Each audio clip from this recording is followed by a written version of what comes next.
और भाई लोगों, क्या हालचाल। स्वागत है आपका अपने चैनल पर। आज अपन ऐसी बात करने वाले हैं जो सीधा तुम्हारे भेजे की वायरिंग हिला देगी।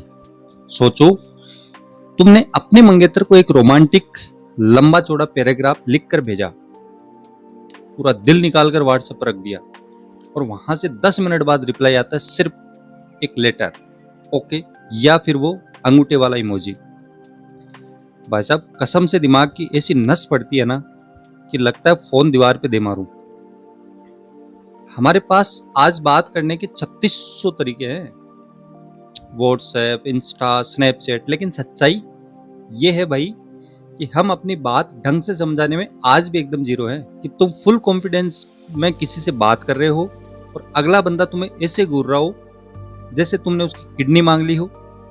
उस मोमेंट पर लगता है लो भाई, कर दिया ना क्लेश, पक्का कुछ गलत बोल दिया मैंने। तो इस रोज रोज के क्लेश से बचने के लिए आज हम लाए हैं एंड्रयू न्यूबर्ग और मार्क रॉबर्ट वाइल्डमैन की book words can change your brain. ये बुक ऐसी सॉलिड टेक्निक्स बताती है जिससे तुम्हारी कम्युनिकेशन ऐसी मक्खन हो जाएगी कि लोग बोलेंगे भाई तू बोलता है तो लगता है फूल जल रहे हैं। अपन इस बुक को कुछ चैप्टर में समझेंगे। तो सबसे पहला चैप्टर है दिमाग का केमिकल लोचा। चलो इस बुक के कुछ मेन फंडे समझते हैं अपने देसी स्टाइल। पॉइंट नंबर 1, सब तुम्हारा भेजा बदल सकते हैं। भाई ये कोई कहावत नहीं है, एक्चुअल साइंस है। तुम्हारे शब्द प्रैक्टिकली तुम्हारे दिमाग का सॉफ्टवेयर अपडेट या करप्ट कर सकते हैं। अगर तुम अच्छे प्यारे शब्द यूज करोगे तो दिमाग में हैप्पी हार्मोन्स की पार्टी शुरू हो जाती है, और अगर गाली गलौज या नेगेटिव बातें करोगे तो दिमाग का फ्यूज उड़ जाता है और टेंशन बढ़ जाती है। पॉइंट नंबर 2, 3 रामबाण अस्त्र, पीस, कंपैशन और क्लैरिटी। बुक कहती है बात करते 3 चीजें हमेशा अपनी पॉकेट में रखकर चलो, शांति, दया और भाई तू कहना क्या चाहता है वाली क्लैरिटी। अगर बातों में ये 3 चीजें हैं तो तुम किसी का भी दिल जीत सकते हो। पॉइंट नंबर 3, बोलना वर्सेस कम्युनिकेट करना। ध्यान से सुनना। सिर्फ मुंह से आवाज निकालना कम्युनिकेशन नहीं होता। सिर्फ बोलने और असली कम्युनिकेशन में वही फर्क है जो एक छोटी साइकिल चलाने और हाईवे पर हेवी ट्रक चलाने में होता है। ट्रक चलाने के लिए पूरा ध्यान, कंट्रोल और आगे पीछे का हिसाब रखना पड़ता है, वैसे ही बातचीत में सामने वाले का हिसाब रखना पड़ता है।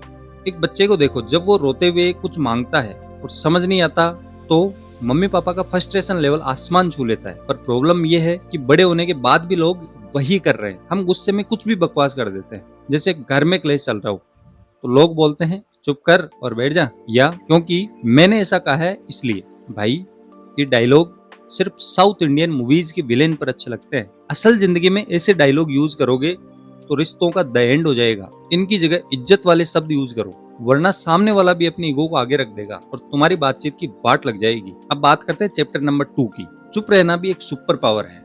अब आते हैं एक ऐसे पॉइंट पर जो सुनने में अजीब लगेगा पर एकदम सच। Silence is powerful. कभी कभी अपना शांति से मुंह बंद रखना सबसे बेस्ट रिप्लाई होता है। सोचो, सामने वाला गुस्से में आग बबूला हो रहा है और तुमने बस 2 सेकंड का पॉज ले लिया। तुम्हारा वो पॉज उसके गुस्से की हवा निकाल देगा। सुनना और ध्यान से सुनना दोनों अलग अलग बातें हैं। जब सामने वाला बोल रहा हो तो असली में सुनो, ये नहीं कि दिमाग में सोच रहे हो कि इसके चुप होते ही इसको क्या धांसू रिप्लाई देना है। अगर तुम माइंडफुल लिसनिंग यानी ध्यान से सुनना सीख गए तो आधी लड़ाइयां तो दुनिया में वैसे ही खत्म हो जाएगी। अब चलते हैं चैप्टर नंबर 3 पे, बॉडी लैंग्वेज का चक्कर बाबू भैया।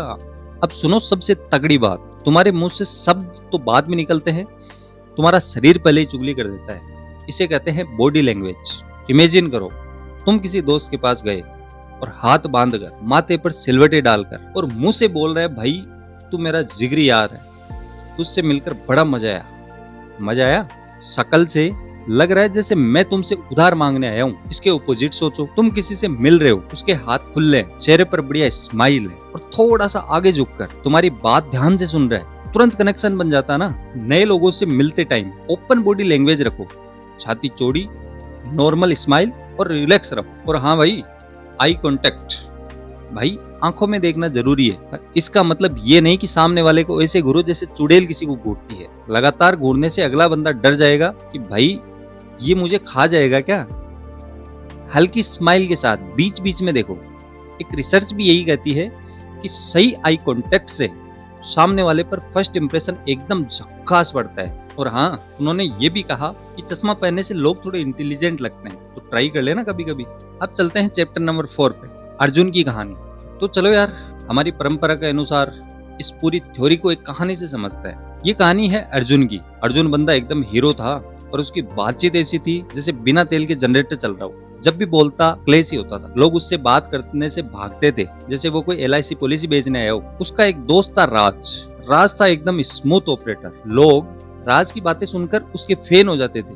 राज ने सोचा, भाई अर्जुन का कुछ करना पड़ेगा, वरना इसकी ना तो नौकरी में सेटिंग बैठेगी, ना ही कोई सेटिंग चलेगी। राज ने अर्जुन को बिठाया और उसके पॉजिटिव कम्युनिकेशन का ज्ञान दिया। उसने बताया कि भाई, जब तेरा बॉस या दोस्त तुमसे बात करे तो नहीं होगा बोलने की जगह, आराम से समझ की दिक्कत क्या है। उसने अर्जुन को खुला खड़ा होना, हाथ ना बांधना और लोगों को एक नॉर्मल स्माइल देना सिखाया। पहले तो अर्जुन ने ऐसी स्माइल दी जैसे जोर से बाथरूम आई हो, पर धीरे धीरे वो नेचुरली मुस्कुराना सीख गया। उसने लोगों को डरावने तरीके से घूरने की जगह बढ़िया नेचुरल आई कांटेक्ट बनाना शुरू किया। रिजल्ट क्या हुआ? 1 महीने में अर्जुन की लाइफ बदल गई। ऑफिस की मीटिंग में जो लोग उसको इग्नोर करते थे, वो अब उसकी बातें सुनने लगे। उसके दोस्त उसके साथ घूमना पसंद करने लगे, सिर्फ उसे बोलने और बिहेव करने के छोटे से तरीके से। उसका पूरा गेम पलट गया। तो मेरे दोस्तों, मोरल ऑफ द स्टोरी क्या है? मोरल ये है कि कम्युनिकेशन कोई पैदाइशी टैलेंट नहीं है, ये एक आर्ट है, एक स्किल है जिसे सीखा जा सकता है। क्योंकि मैंने ऐसा कहा है वाले एटीट्यूड से आगे बढ़ो, दूसरों की बात सुनो, अच्छी बॉडी लैंग्वेज रखो और अपने दिमाग को ऐसे ट्रेन करो कि तुम्हारे मुंह से निकले हुए शब्द आग ना लगाए बल्कि ठंडक पहुंचाए। क्योंकि बॉस, सच में words can change your brain and your life. क्या करता हूँ कि आज का ज्ञान तुम्हारी लाइफ में कुछ तो बदलाव लाएगा, और अगली बार जब किसी से क्लेश होने वाला हो तो तुम अपना दिमाग ठंडा रखोगे। तुम्हें ये बुक समरी कैसी लगी? कमेंट करके अपने दिल की बात और देसी ज्ञान जरूर शेयर करना। और हाँ, ऐसे ही बढ़िया वीडियोस के लिए आपके अपने इस चैनल को सब्सक्राइब करना ना भूलें। वीडियो को लाइक ठोक दो और दोस्तों के साथ शेयर कर दो। मिलते हैं अगले वीडियो में, तब तक के लिए हंसते रहो, मुस्कुराते रहो और पॉजिटिव बोलते रहो। Thank you.